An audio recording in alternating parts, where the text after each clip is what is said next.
Bonjour à tous, je fais une vidéo pour cet appareil Onkyo TXNR 5100 que j'ai vu le 14 janvier 2025. Un appareil sur lequel le client m'indiquait reste bloqué en hybride standby et j'ai réparé un étage de puissance endommagé par un brin de fil de cuivre tombé dedans. Donc j'avais marqué prise en charge sous garantie à titre exceptionnel et j'avais fait une mise à jour logicielle.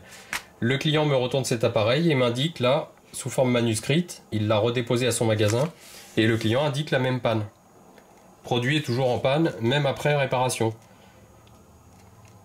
Donc ça me paraît assez étrange, puisque je viens de mettre en service cet appareil. Je vous montre son numéro de série. Pour l'instant, j'ai uniquement branché mon téléviseur sur la prise HDMI ARC. J'ai mis deux enceintes sur les sorties principales.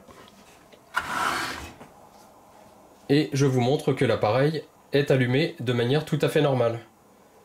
J'ai constaté une chose assez étrange, c'est qu'à la mise en service, l'appareil me demande Initial Setup, il me demande la configuration initiale. Alors je ne sais pas si le client a fait cette configuration ou pas. L'appareil est en réglage d'usine, c'est ce que je ne comprends pas, il n'y a aucun réglage de délai d'enceinte, il n'y a pas de distance, il n'y a pas de niveau qui sont réglés. Donc a priori, aucune installation n'a été faite avec le micro de calibration qui vient se brancher ici en façade. Donc oui, en effet, lorsque l'appareil est en veille, le témoin hybride standby est allumé. On peut le désactiver, ça se paramètre dans le menu de cet appareil. Donc en fait, le mode hybride standby permet à l'appareil de démarrer sous certaines conditions. Je vous précise que sur mon téléviseur, j'ai désactivé le HDMI CEC, c'est-à-dire que je n'ai pas le pilotage des différentes alimentations des appareils en HDMI.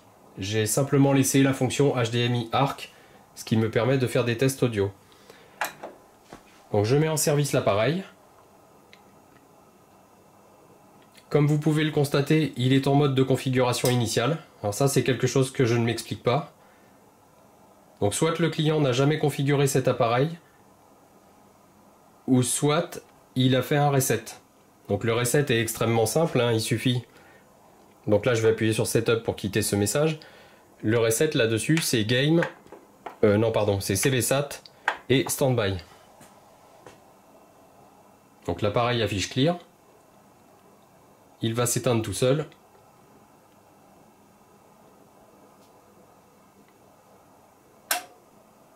Vous voyez que par défaut, la fonction Hybrid Standby est activée. Et au démarrage, l'appareil va me demander la configuration initiale. Donc pour quitter ce menu, j'appuie brièvement sur Setup. Je vais sélectionner la source TV pour récupérer le son de mon téléviseur via le HDMI ARC. Et voilà.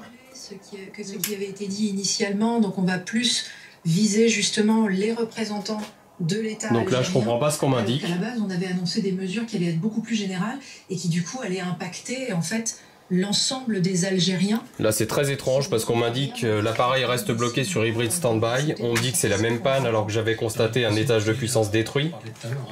Manifestement, cet appareil n'a pas d'étage de puissance détruit puisque vous pouvez le constater, il démarre tout à fait normalement. Ce qui me choque, c'est qu'à la mise en service, il était en fonction Initial Setup.